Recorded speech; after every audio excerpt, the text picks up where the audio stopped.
All right, well, this is Dr. Chet Snow at Signs of Destiny 2003 in Tempe, Arizona. We're continuing with our Sunday program, and this afternoon it is my great pleasure to introduce to you Jordan Maxwell. Jordan Maxwell is one of America's foremost researchers and writers and broadcasters in the whole field of religious esotericism, symbols, the stars, looking at our world from different points of view. He was the religion editor for The Truth Seeker out of San Diego for some time, The Truth Seeker being America's oldest metaphysical publication. Its founding was all the way back in 1879, so still going on today. Jordan at the moment has a radio show, talk radio out of Los Angeles, which is his home, and he is broadcasting and primarily working with television shows and radio at this time. But as I mentioned to you, he is the author of Matrix of Power, the interviews, including the ones with Zecharia Sitchin that are on video, and he wrote the preface for this extraordinary book that has given us the title of his talk today, Symbols, Sex, and the Stars. And by that I do think he means the ones in the sky and not in Hollywood. Thank you, Jordan Maxwell.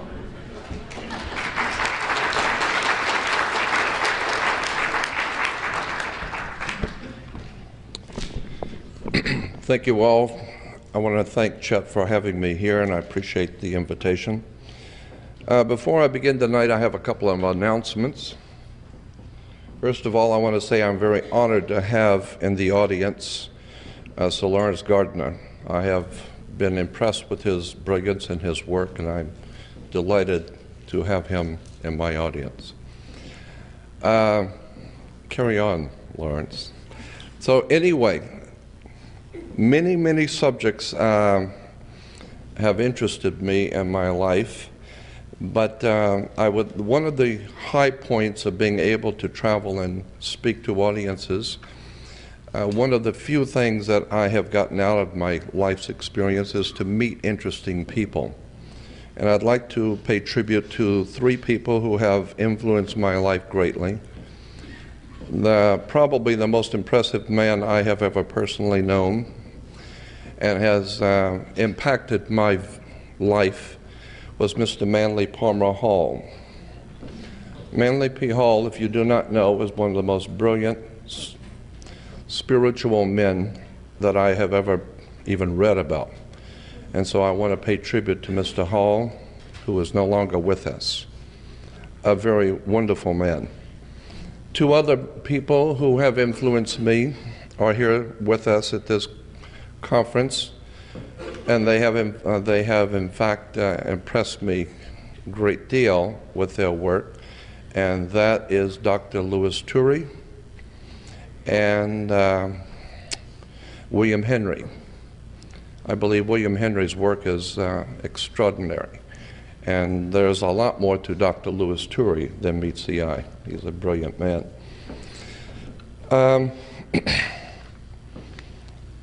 Unfortunately, so many times that people in this country, especially in Western civilization, they use the term that America is a land of law.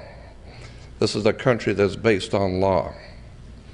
In point of fact, there's nothing could be further from the truth. The entire world is not based on law. The entire world is based on power, period. Money, political power, and political power is corrupted, and when you concentrate political power, it becomes very corrupt. What we have today in this country is something called consensus reality. Consensus reality is a word you need to think about. We don't have laws in America, we have consensus reality, meaning that the reality that we live by each day we believe to be the law. In point of fact, it is not the law. Too many people have accepted things that they've been told. They haven't done their homework. They don't read. Americans are one of the most illiterate people in the world. They don't read. The problem with America is that 99% of everything that we know isn't true. And there's a whole world of occult or hidden knowledge that has been hidden from the eyes of the people of the world and has become the property of a handful of people who feel that this kind of legitimate occult knowledge is on a need-to-know basis, and they don't figure you need to know.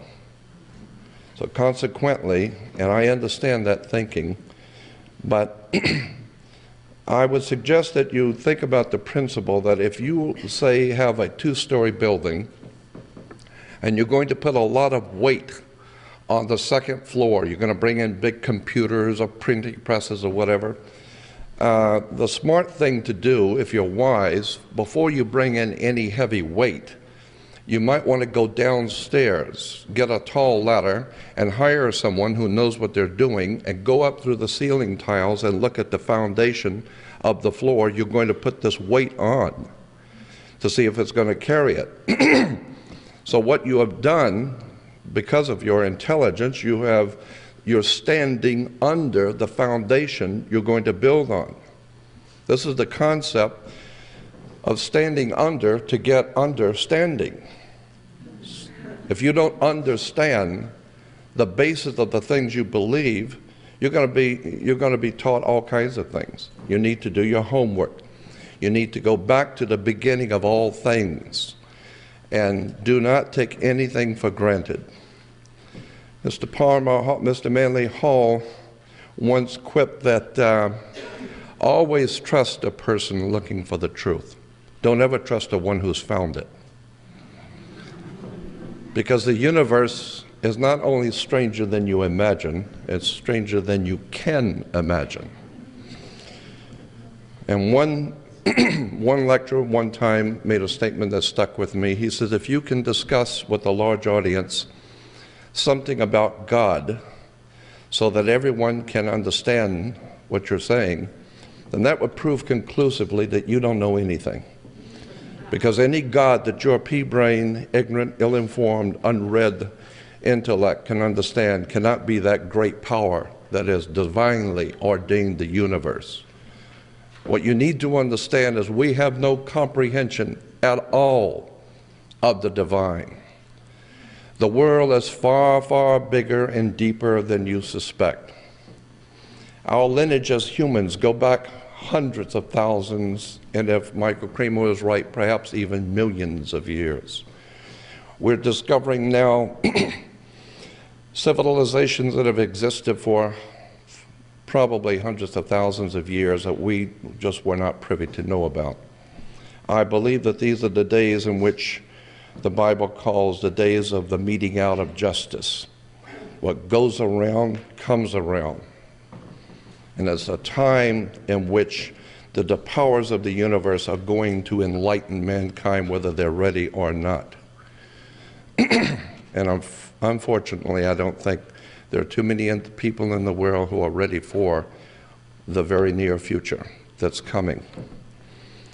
Again, I have always been interested in words, terms, symbols, emblems, because I think that's the way the Spirit communicates with us, is with symbols.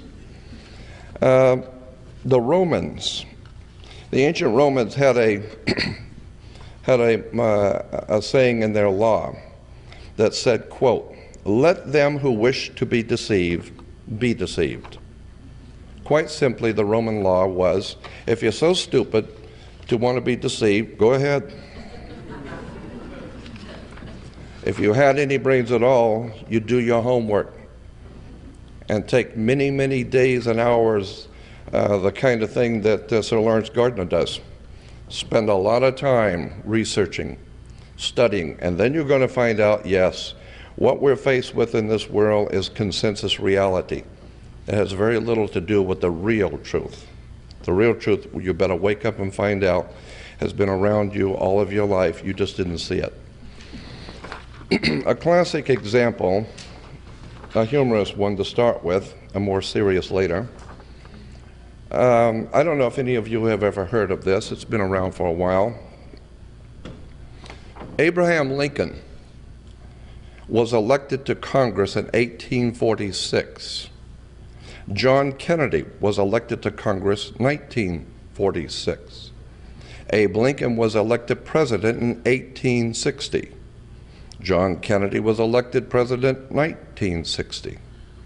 The names Lincoln and Kennedy both contain 7 letters. Both presidents were particularly concerned with civil rights. Both of the presidents' wives lost children while living in the White House. Both presidents were shot on a Friday in the head. President Lincoln's secretary was named Miss Kennedy. Kennedy's secretary was named Miss Lincoln. Both were assassinated by Southerners. Both were succeeded by Southerners. Andrew Johnson, who succeeded Lincoln, was born in 1808. Lyndon Johnson, who succeeded Kennedy, was born in 1908. John Wilkes Booth, who assassinated Lincoln, was born in 1839. Lee Harvey Oswald, who assassinated Kennedy, 1939. Both assassins were known by 3 names: John Wilkes Booth, Lee Harvey Oswald. Both names are comprised of 15 letters. President Lincoln was shot in a theater named Ford. Kennedy was shot in a car named Lincoln, made by Ford. John Wilkes Booth ran to a theater and was caught in a warehouse. Oswald ran from a warehouse and was caught in a theater. Booth and Oswald were both assassinated before they could go to trial. And a week before Lincoln was shot, he was in Monroe, Maryland. A week before Kennedy was shot, he was with Marilyn Monroe.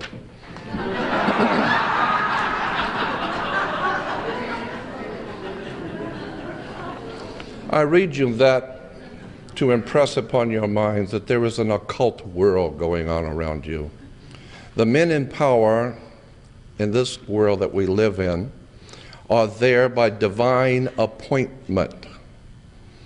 So when you hear the term the divine right of kings, you better look at that, because there is such a thing as a divine lineage going on throughout the world that most people just hear and have no comprehension of the implications of our governmental systems over the earth.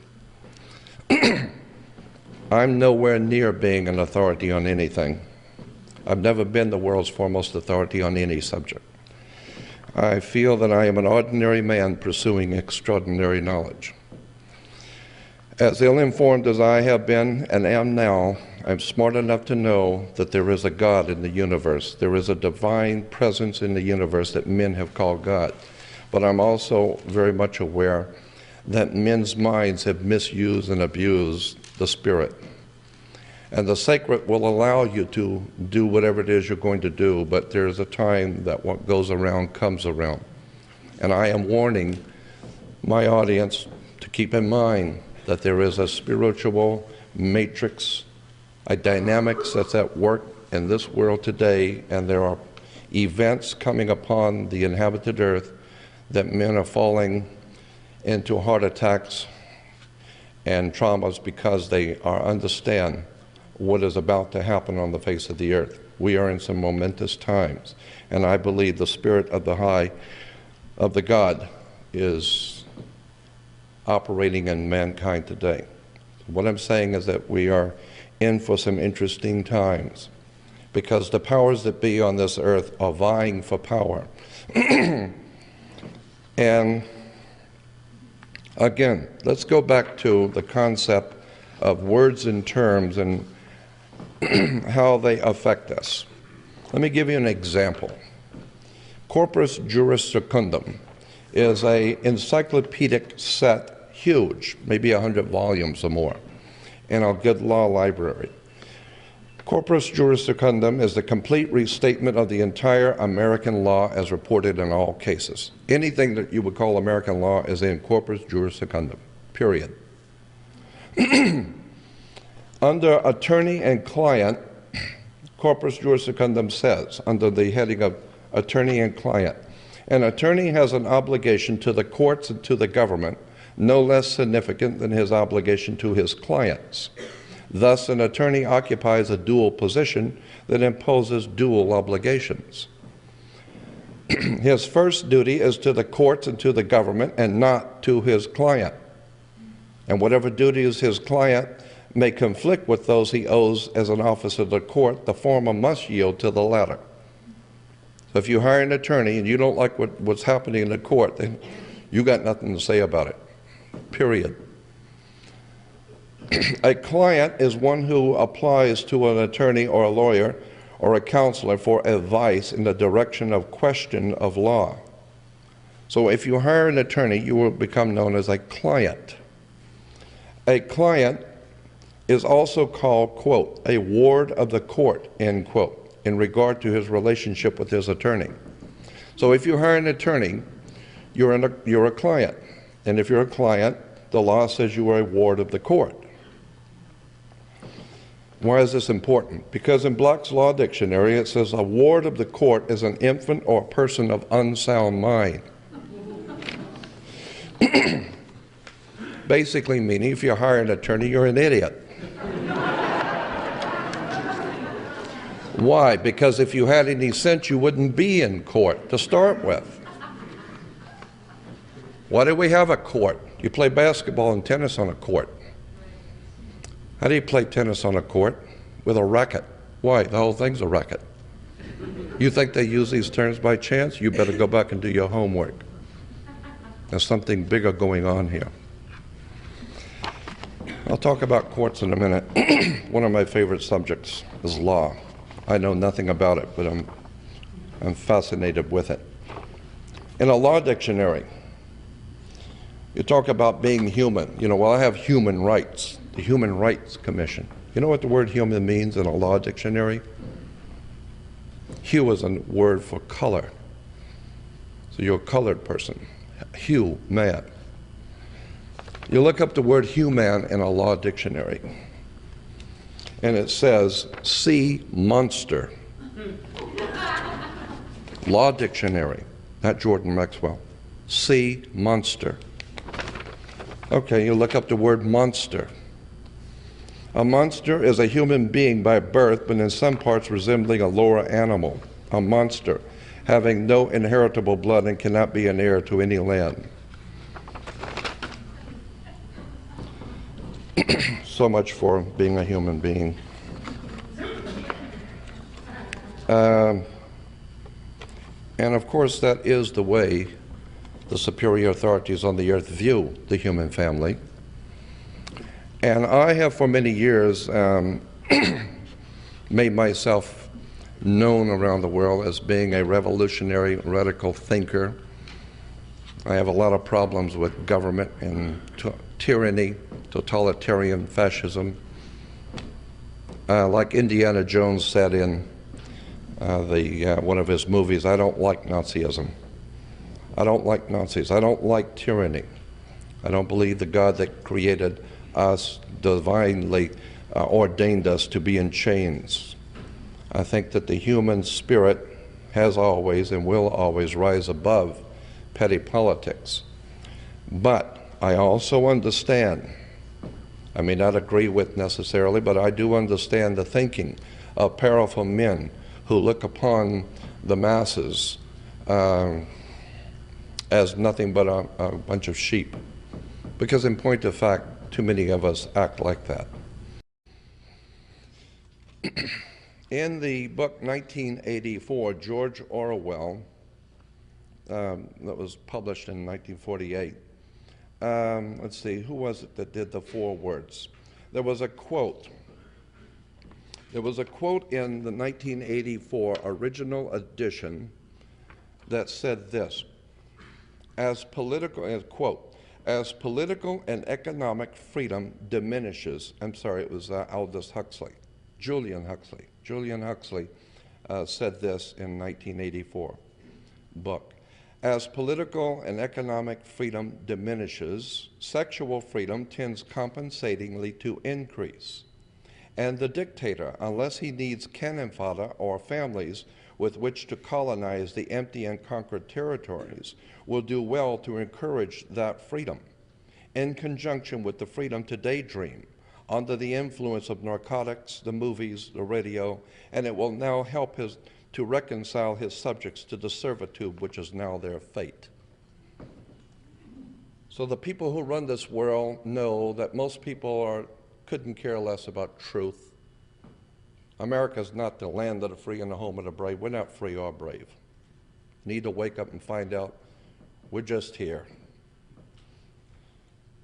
The people who founded this country were men that we can't even converse with. They used a whole different terms and different logic.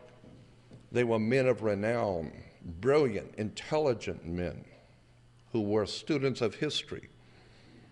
And of course they made enemies in England, but they had the respect of the British kings and the respect of the British royalty.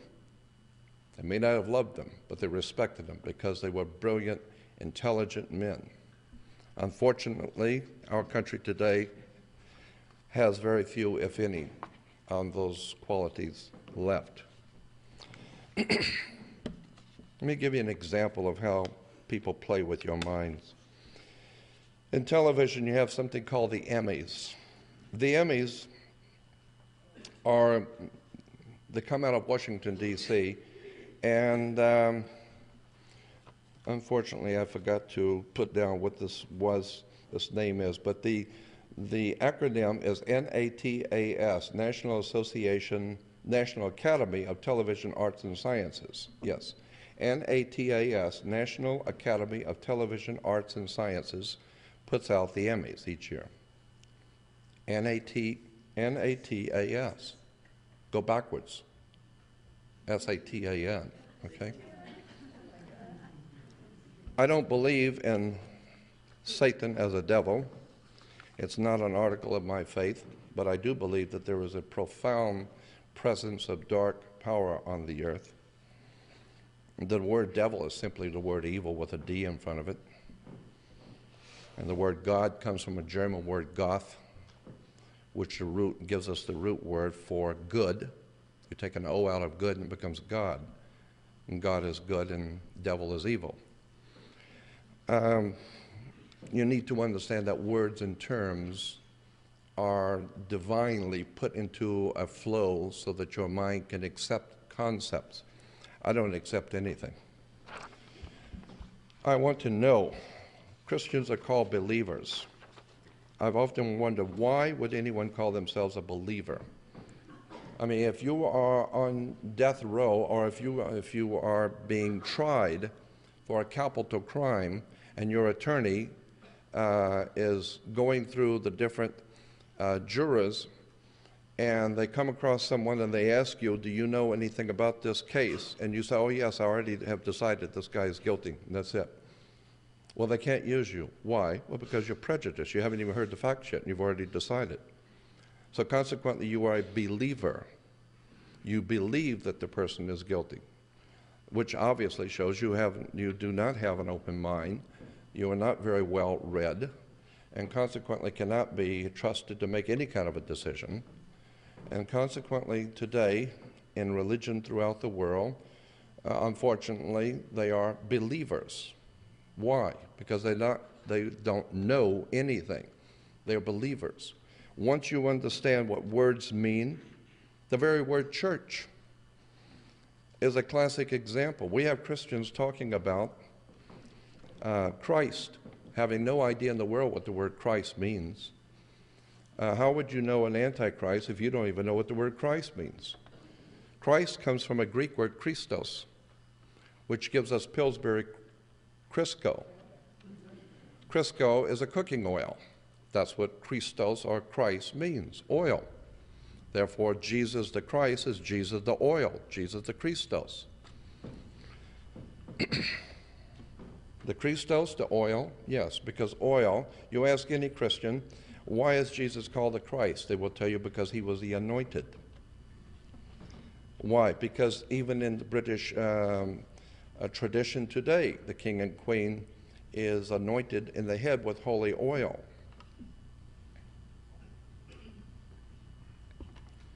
Interesting symbols, I suspect. Why were the ancient kings, not only in Israel, but throughout the ancient world, always anointed in the head with holy oil? Well, it has to do with Yahweh, Jehovah, Yahweh, the God of the Hebrews. Yahweh is not the name, it's not a proper name. Yahweh is a descriptive term. It's describing something. The best way to illustrate what Yahweh is describing is to take a garden hose and bend the hose at the nozzle, turn on the water and feel the pressure building up in the hose. When you release the hose, the water does not pour out, it blows out. And it's an extraordinary release of energy.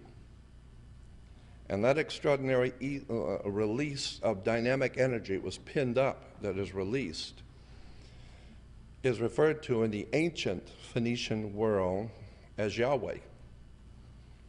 The dynamic release of energy, Yahweh. That word was used in relation to sex, period. The release of dynamic energy from the male into the female, because only God can create life. That's right, that's what the woman does. And consequently, Yahweh is connected directly to the sex act. This is why Jewish physicists tell us the whole universe came into existence with a big bang.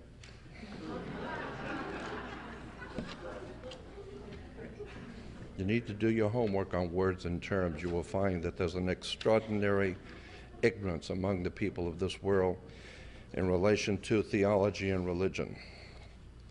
I talked about the word church. A lot of people do not know that the word church, an English word, as a matter of fact, you might want to keep this in mind. Go to any good library and do a lot of reading in the Oxford Dictionary of the English language. Very important set of books. The word church, English word, goes back to a Scottish word, kirk. Kirk is church in Scottish, which is why you have a television show with Captain Kirk, the good ship Enterprise. That's what Kirk is, enterprise. Money, political power. The very word priest, well, let me finish with church, because there's more to it. Church goes back, as I said, to a Scottish word kirk, but kirk can be traced back to a Roman goddess named Circe.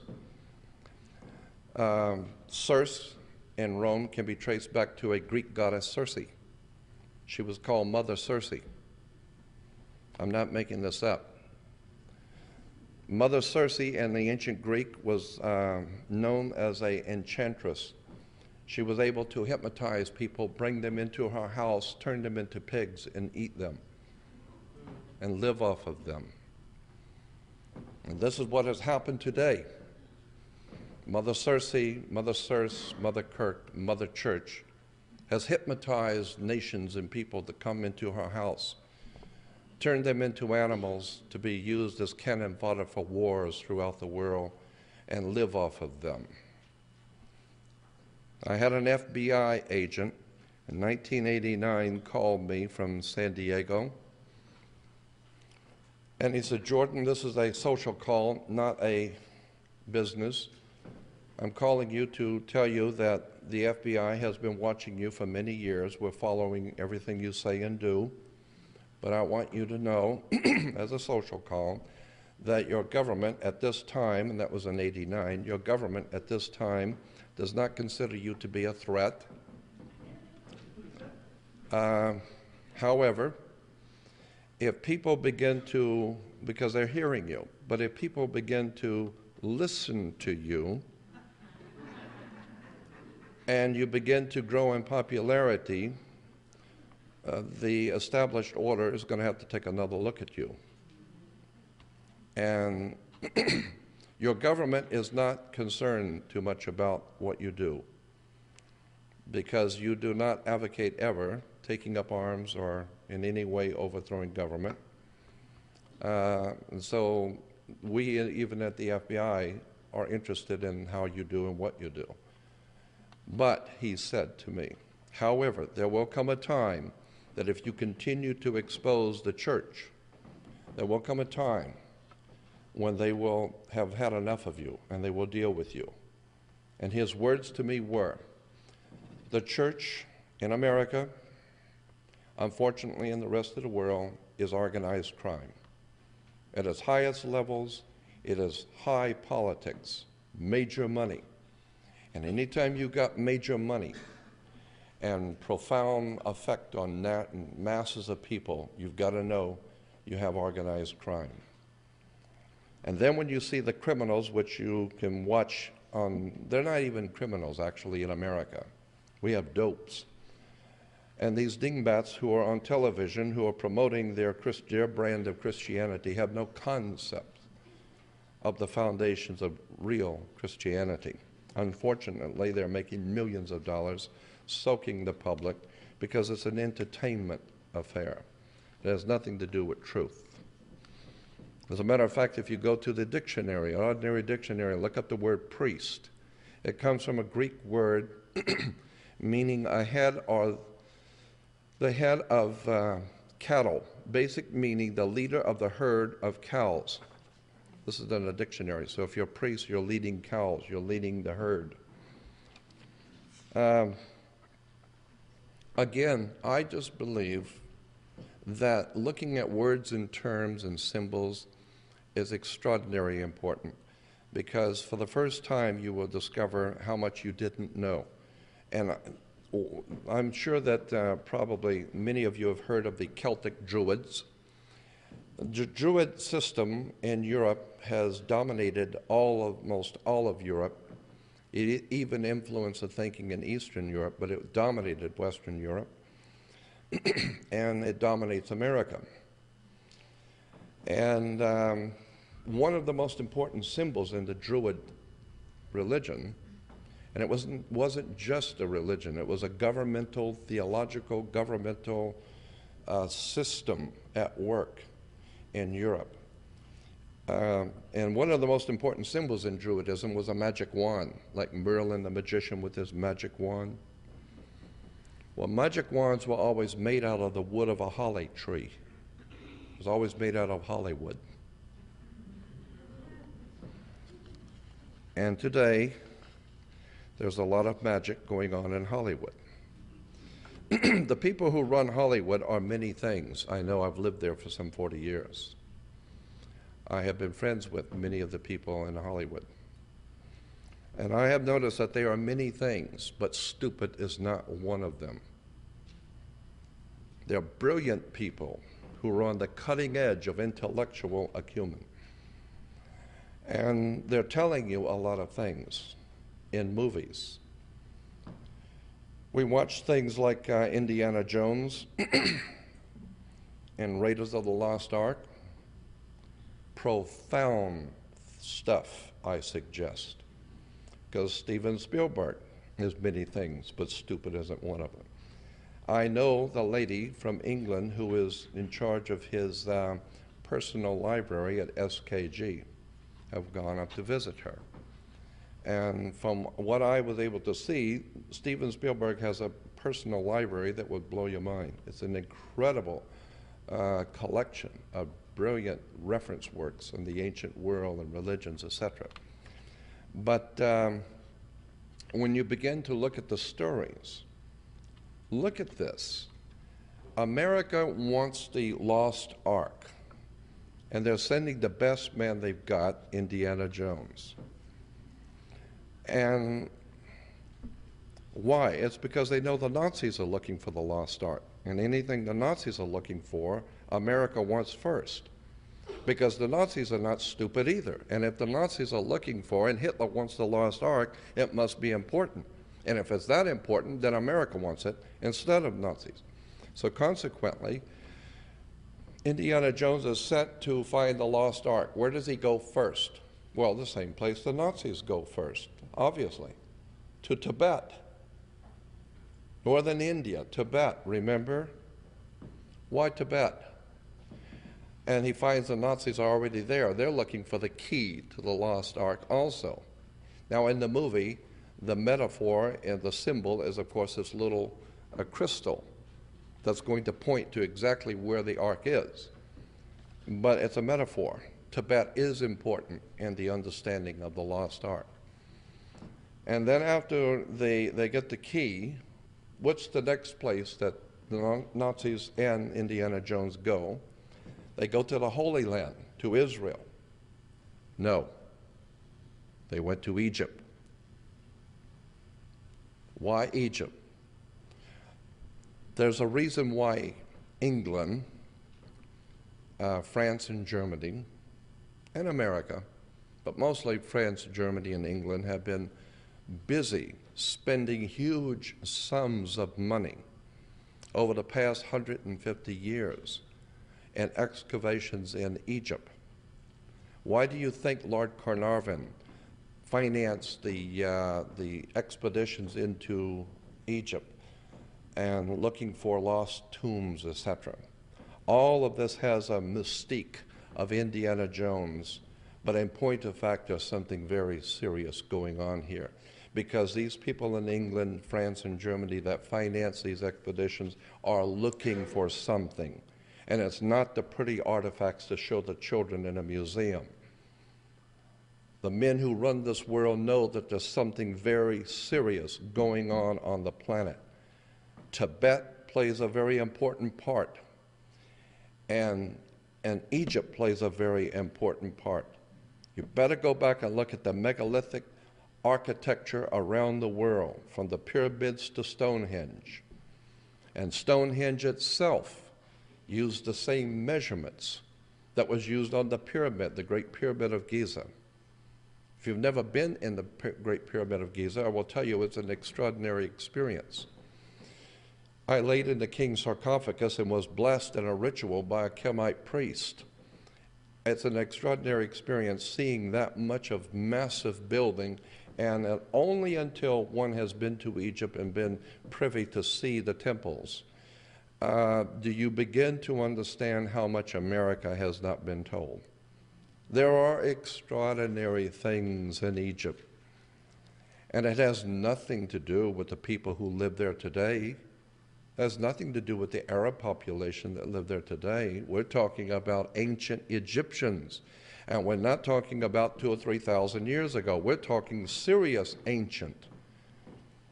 And when you begin to see the statues in the temples and the profound beauty and the dynamics of the architecture, one is struck with the overwhelming feeling of awe. This is the work of the gods. Well, I wouldn't be a bit surprised if they're here now with us.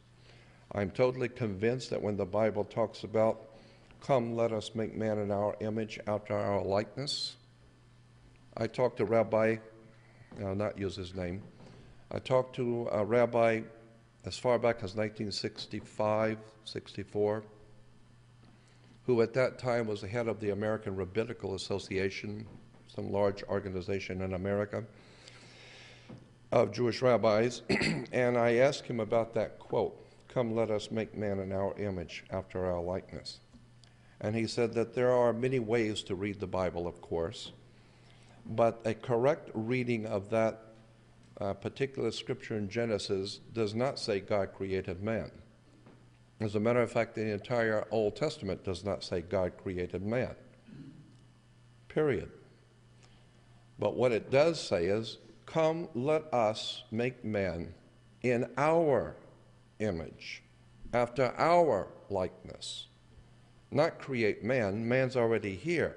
So it is a recreation of a creature which is indigenous here, which is already here, which implies someone had the power to intervene in our evolution. Someone from somewhere said, "Come, let us take the creatures which are here and entire species and let them ultimately be in our image, after our likeness." And then later on in Genesis, it goes on to say that here man has become as one of us. What do you mean, one of us? Knowing good and evil. I believe it is an article of my faith that for whatever you might wish to call these entities, the Bible refers to them as sons of God. Sons of God, incidentally, are not angels. You need to understand there's different words, and the reason why there are different words in the Bible because they mean different things. There's a world of difference between an angel and a sons of God and the watchers. These words are not there to fill out pages. They're telling you something. Angels are one thing. Sons of God are able, we're told, to materialize in human form and cobort with women and get them pregnant. It shows their plumbing worked. And consequently, if they're able to have offspring through women, I cannot imagine a woman being talked into bed by some hideous creature from another world, but I can believe she might be talked into bed by a very handsome, good-looking man who is not human. He just looks human. And you better go back and do your homework. This guy walks through walls. Consequently, I believe, as an article of my faith, that there are individuals on the earth today who are, for a lack of a better term, divinely ordained in their position of power. And I don't know if that makes me happy or not, but I'm smart enough to accept it and realize that, I guess for a lack of a better way of saying it, someone has to run the world. And if they are here and they have come here from another place and another time, they have extraordinary wisdom, power, and knowledge. And consequently, I don't see them, if this be true, this is just an article of my belief, but if this be true, that there are entities here who are not completely human, but who are a combination of the divine and human, then I see no problem with this. I accept that there are powers over us, and I think that they will reward you for your diligence and your intelligence. If you intend to be stupid, then let them. So consequently, I think that what's going on in the world today, and it's unfortunate because there's some very serious things happening in the world today, and I'm not sure where it's all going, but I am sure of one thing, that we are leaving an old dispensation, an old period of time, and we are entering a new dispensation, for a lack of a better term. We're entering into a new time on the evolution of man. I believe that man is not just evolving, mankind is mutating, I think is a better word. You might want to look up a word. I'm going to give you some terms to do some research on. Look up the word new man, N-E-W-M-A-N, the new man. This is why certain names like Paul Newman or Harry Friedman or Harry Freeman.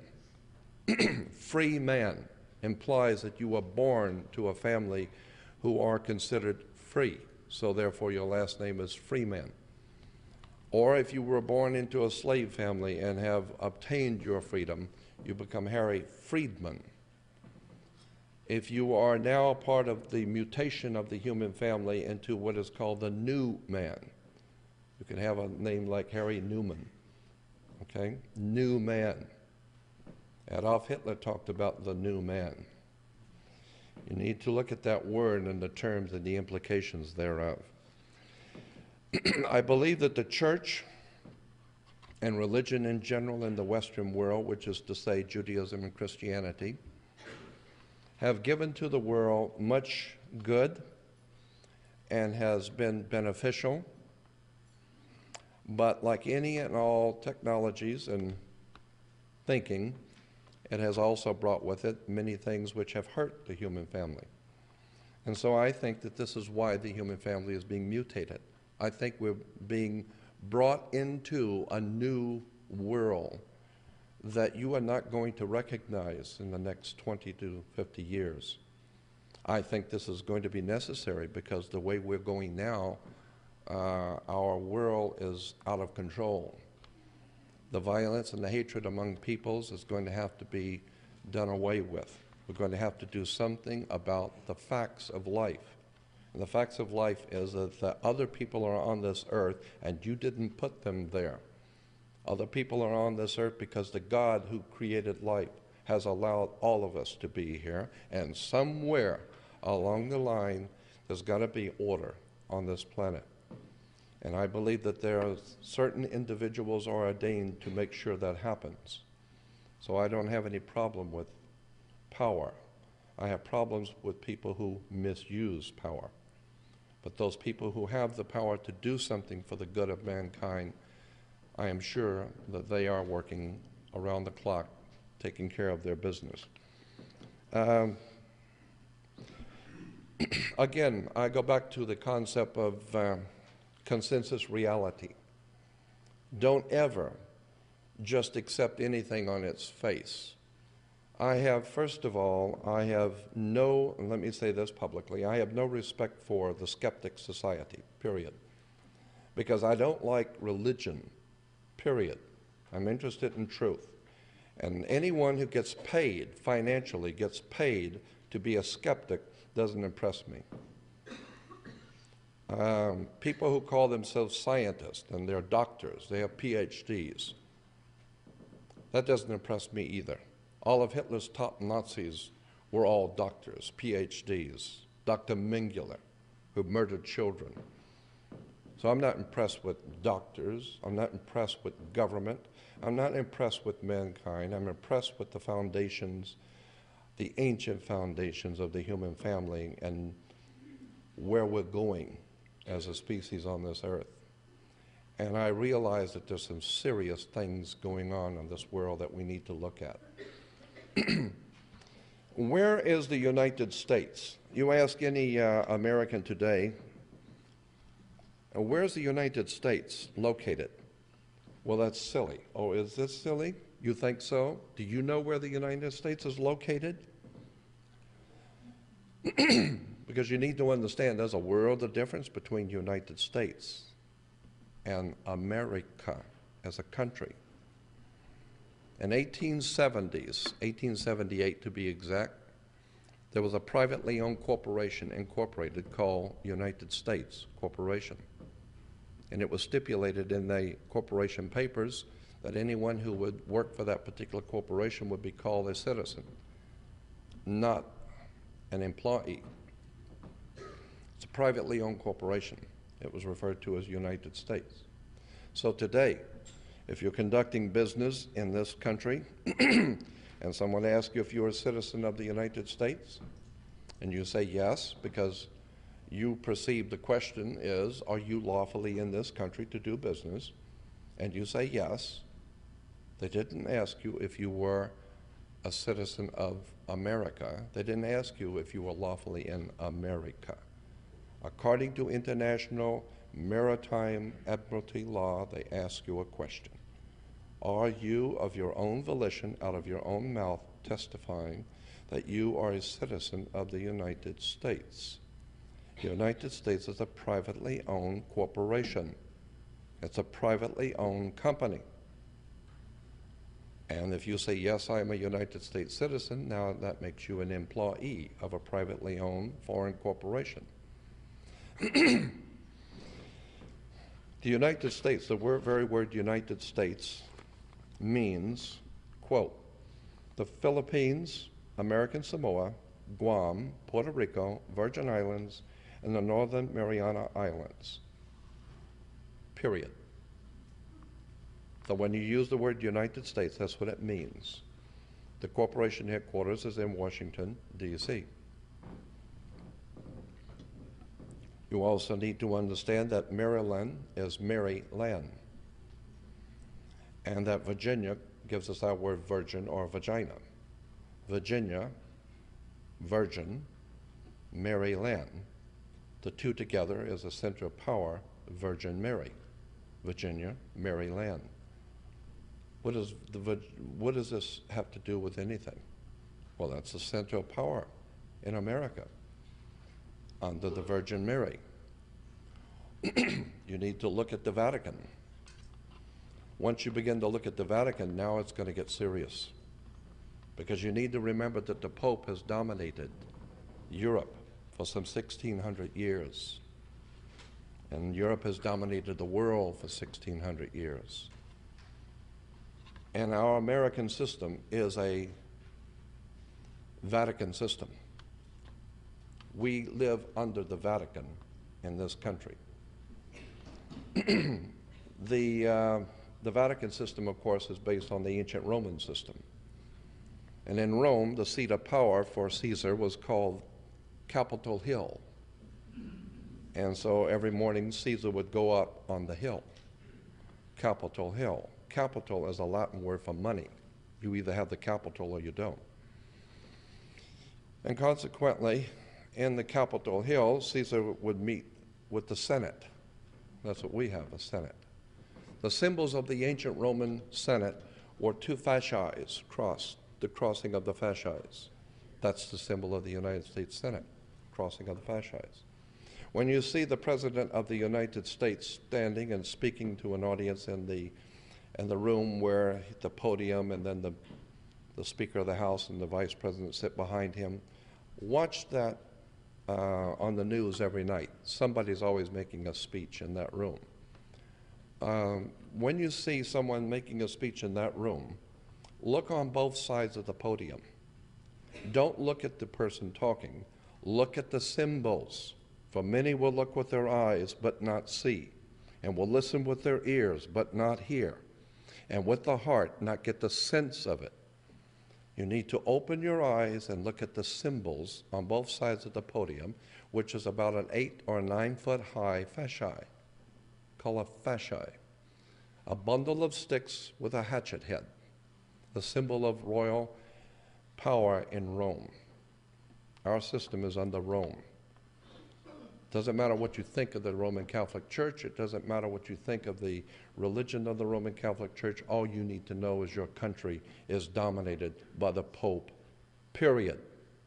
You've got a problem with that? Consequently,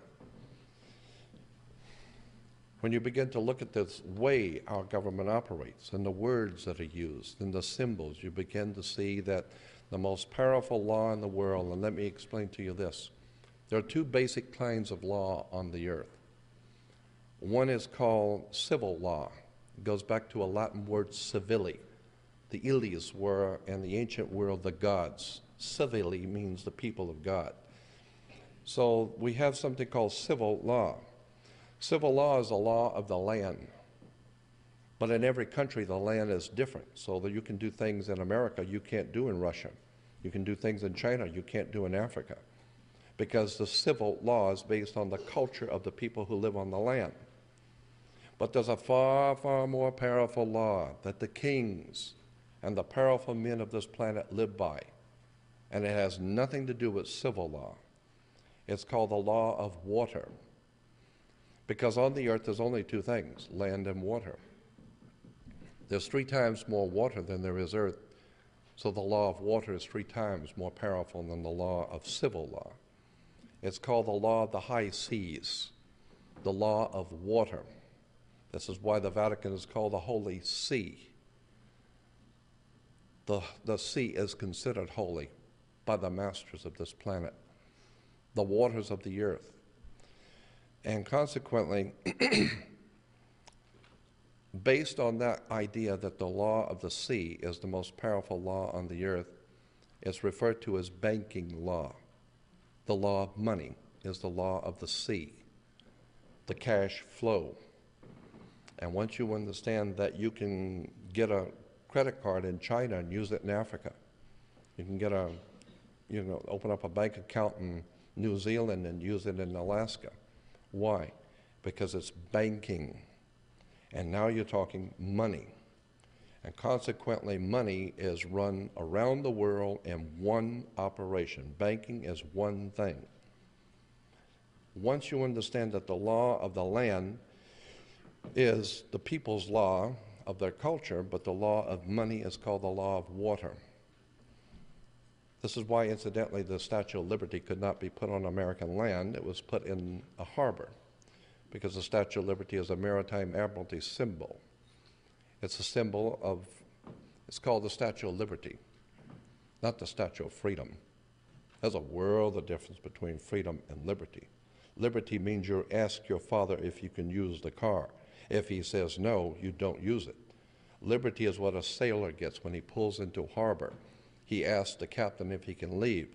If the captain says yes, and he most likely is not going to, but if he says yes, that means you have the liberty.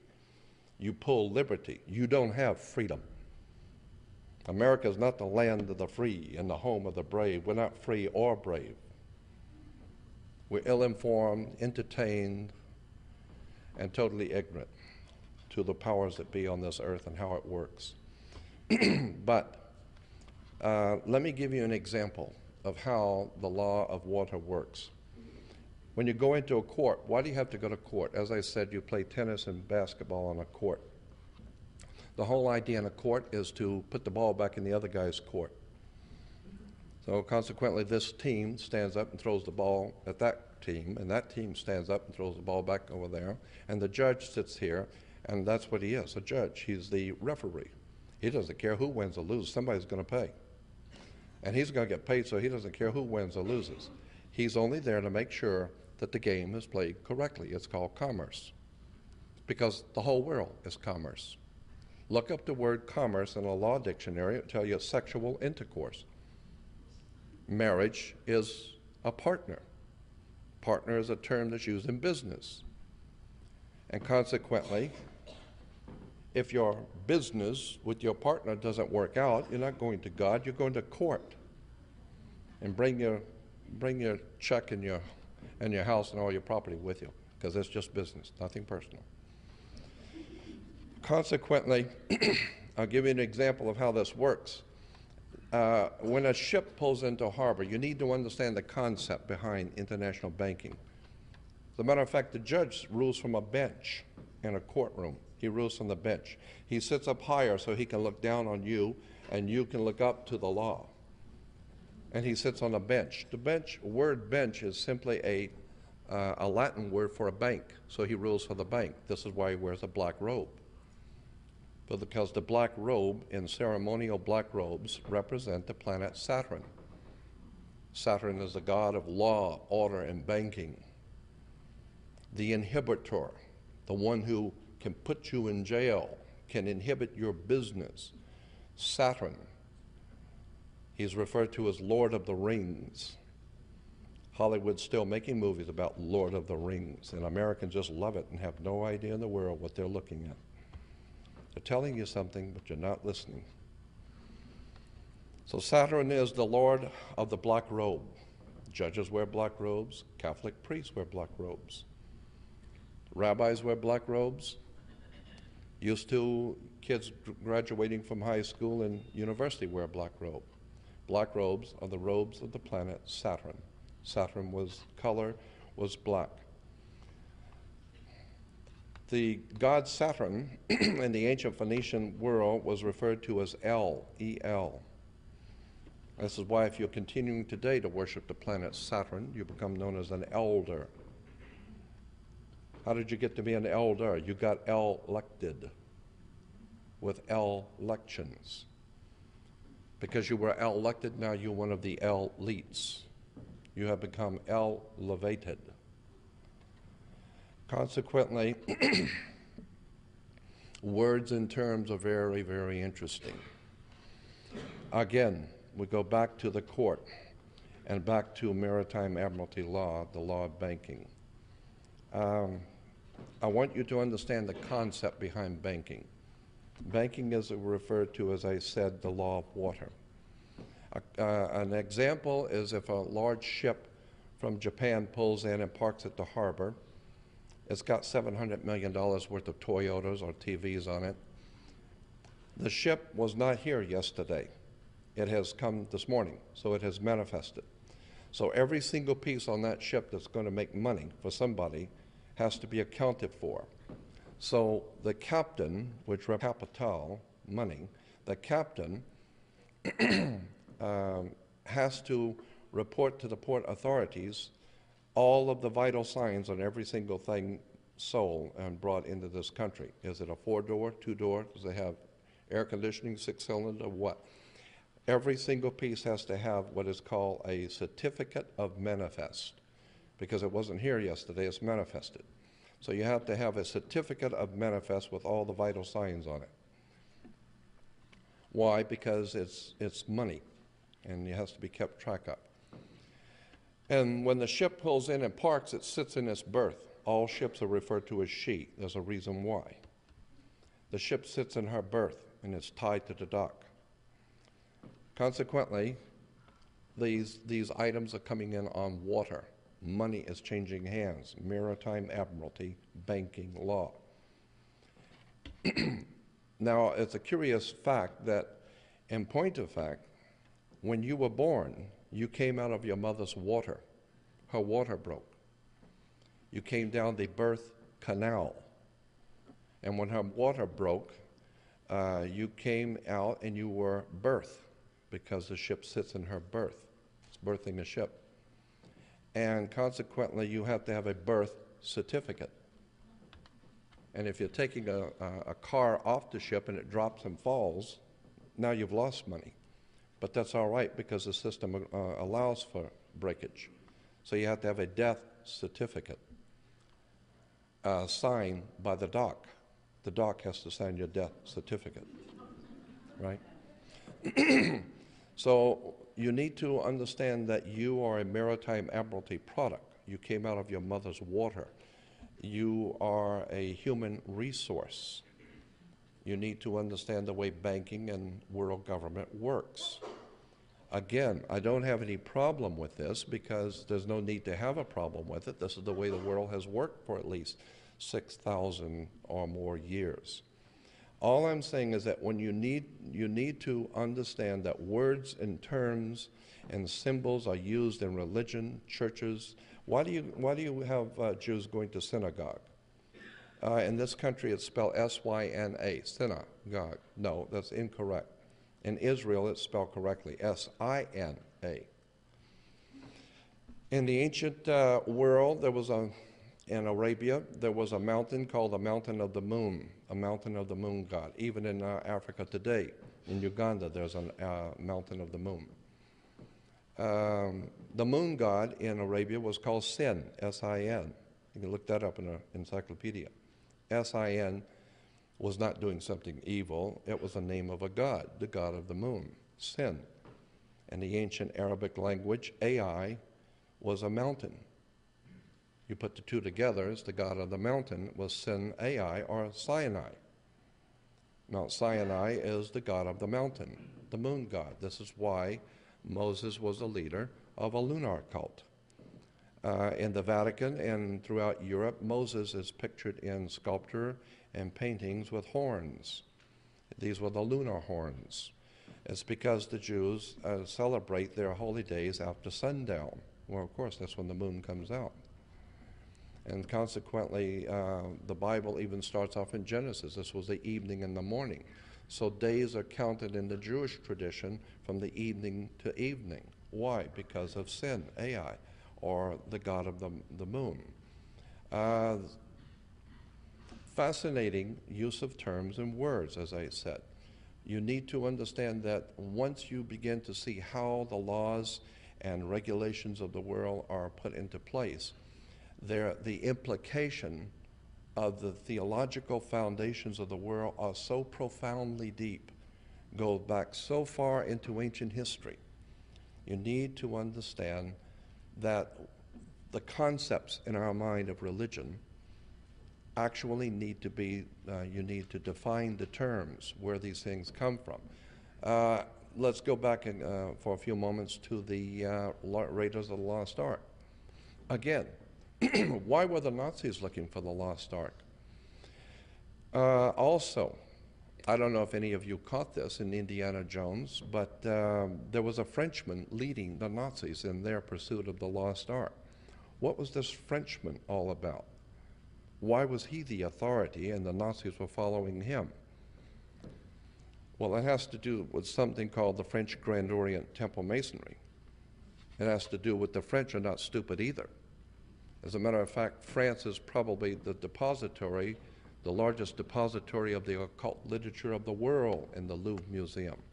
The French have been for many, many centuries on top of the world of the occult, use of power, words and terms. This is why the French language has been the diplomatic language of use throughout the world. There's something going on in France. Paris is called the City of Lights. Paris comes from Paris, par Isis. Par Isis becomes Paris, the City of Lights, the illumination, intellectual, spiritual illumination. So again, Indiana Jones, why are the Nazis looking for the lost ark? Why are both the Americans and the Germans and the French looking for the lost ark in Egypt? What's going on in Egypt? What's going on in Sinai? There is a huge story yet to come out, and I believe that eventually the entire superstructure of Western civilization is going to crumble. That's my personal opinion. I believe the entire superstructure of religio-political thinking is going to mutate rather soon, and no one is going to be able to do anything about it, because there is, as I said before, a God force that is operating in the universe, and it has its own agenda. And consequently, I also believe, as an article of my faith, that there are very powerful men in this world, powerful people, who are on both sides of the spectrum, very powerful and very evil, and very powerful and very good, because in all mankind is good and evil. And I believe that we are now seeing a struggle between the powers that have dominated this world for thousands of years. And I think that if you're going to be of any value to the human family, you had better start educating yourself to the spiritual implications and the spiritual dynamics of world politics. Who are you and where did you come from and why are you here? And begin to look at the simple things of life. How did you even get here? I mean, what is sex? What is the connection between water, electricity, and the human life? Where did we come from, and what is the ultimate goal of the creation of the human family?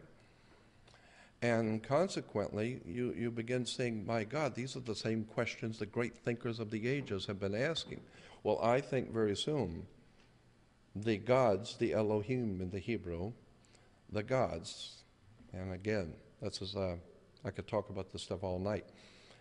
In Genesis 1:1, it says, in the beginning, God created the heavens and the earth. But that's not what it says in the original Hebrew. It doesn't say in the beginning, God created the heavens and the earth. It says in the beginning, Elohim created the heavens and the earth. Elohim is plural. It's in the feminine and it's plural. It means more than one. And the second one, Genesis 1:2, is even more important. It says, and the earth was without form and void. No, that's not what it says in Hebrew. It says the earth was without form and void. The correct translation was the earth became a waste and a desolation. And the words is tohu vohu in Hebrew. Tohu vohu is only used twice in the Bible in the Old Testament, only twice. Tohu vohu means became a waste and a desolation. In Genesis 1:2, it is used in Jeremiah, where the prophet Jeremiah says, I had a vision from God of the earth when it was a meeting place for the gods, and there was no man. And then tohu vohu, and then it became a waste and a desolation. You say, whoa, what are we talking about here? Jeremiah saw the earth when it was a meeting place for the gods, and then it became a waste and a desolation? the implications are horrendous. Because in Genesis 9:1, God says to Noah and his family after the flood, God says, "Go forth, multiply, and replenish the earth." And I've asked the rabbis and checked on it, and replenish the earth is correct. Re means do again. Why? Well, because everyone died in the flood, so you have to repopulate the earth. But go back to Genesis 2:28, where God is creating Adam and Eve, and he says the same exact words: go forth, multiply, and replenish the earth. Do it again. So what we're talking about is the same thing Jeremiah is talking about. Jeremiah says, "I saw in a vision the earth when it was a meeting place for the gods, and then it became a waste and a desolation." I believe that there is no doubt in my mind that this world has been inhabited for perhaps millions of years, and the powers that be on this earth are connected to that lineage going back thousands and thousands of years into a world that you have never known. And somewhere along the line, I believe those powers are going to make themselves known to us. And when that happens, it's going to be an awesome event. Because the way these entities, for lack of a better term, the way these gods work is that they're very slow. They're in no hurry. When you're in control, there is no need to be in a hurry. You don't have to impress anyone or show anyone anything. When you get ready to move, the world will know it. And I believe that this is exactly what is coming now. I believe we're getting ready to see the powers of this world shaken. The prophecies in the Bible are merely one of the many different prophecies. The Aztecs, the Mayas, the Toltecs of the Incas. My God, all over the world, the ancient texts have told us there's going to come a time when, in our language, in America, we would say, what goes around comes around.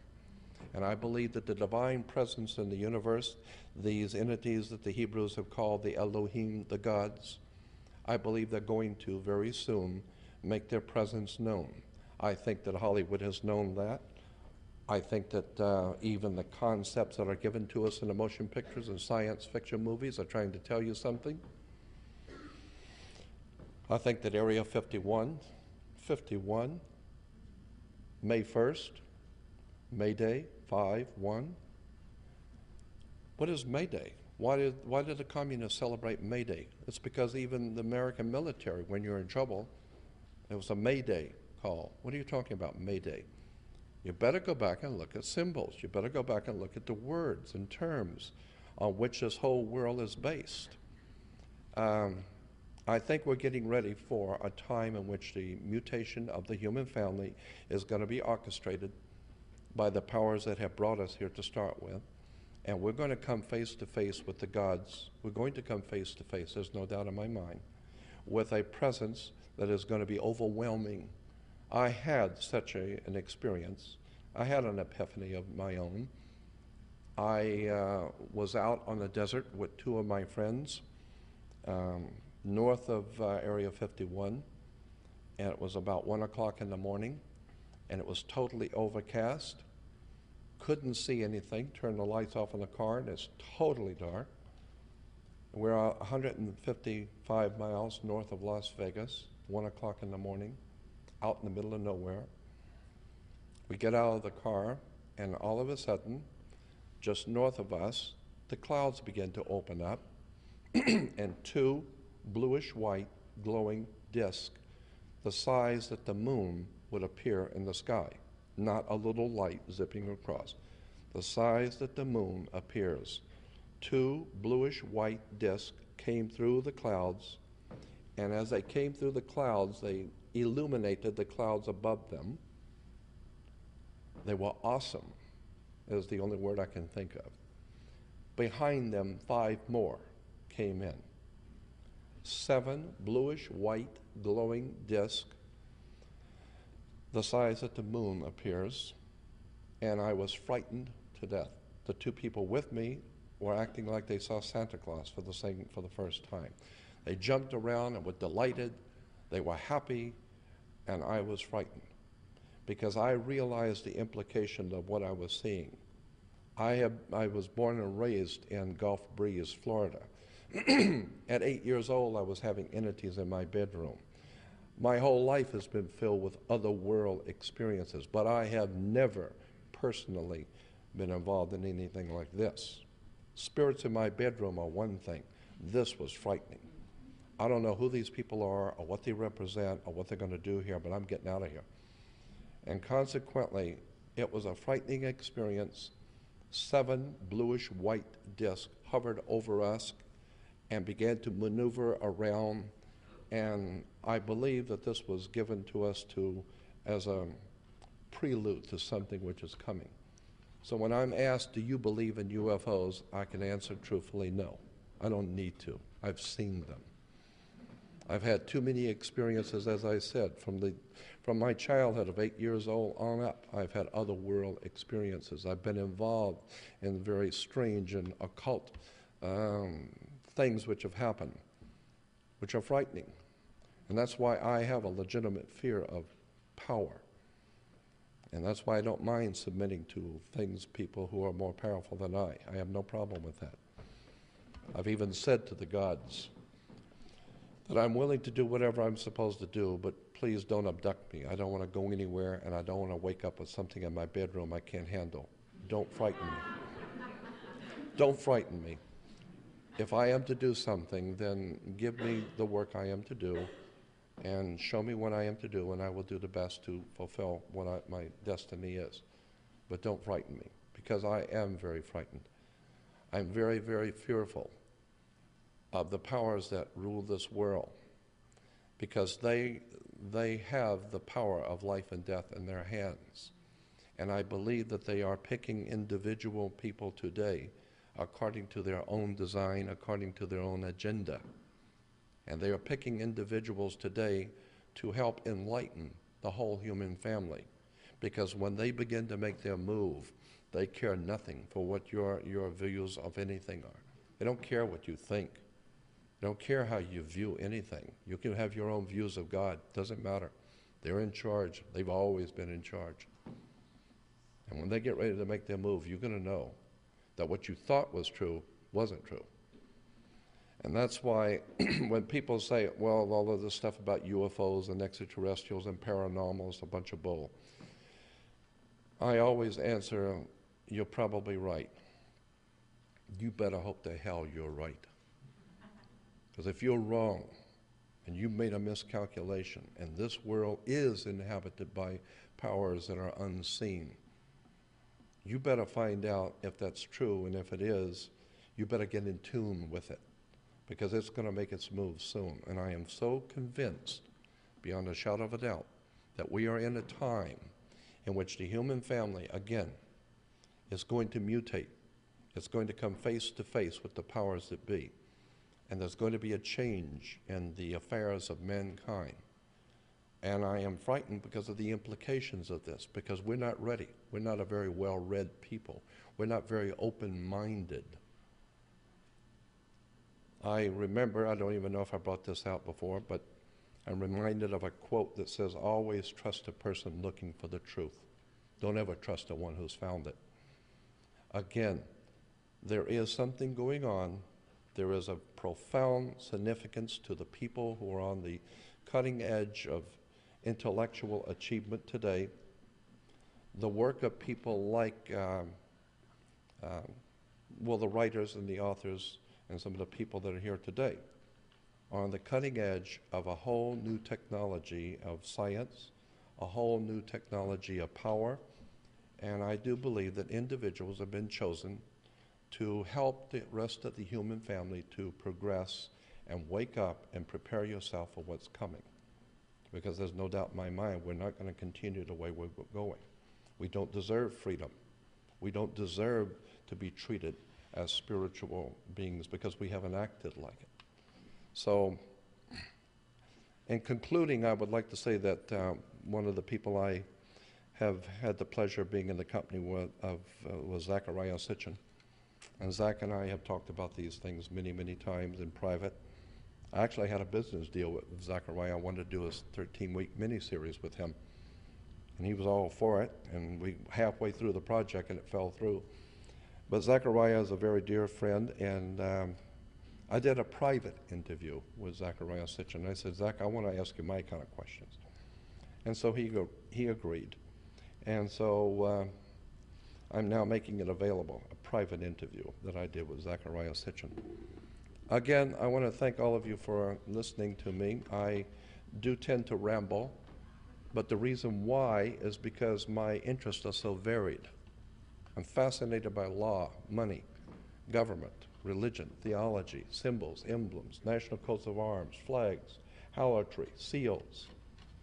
I am fascinated with the world of the occult, the mystical world of power that has been around us from day one, and I think the human family is finally being brought into a position where we're going to see these things for the first time and appreciate the powers that be over us. And I want to thank you for being with me.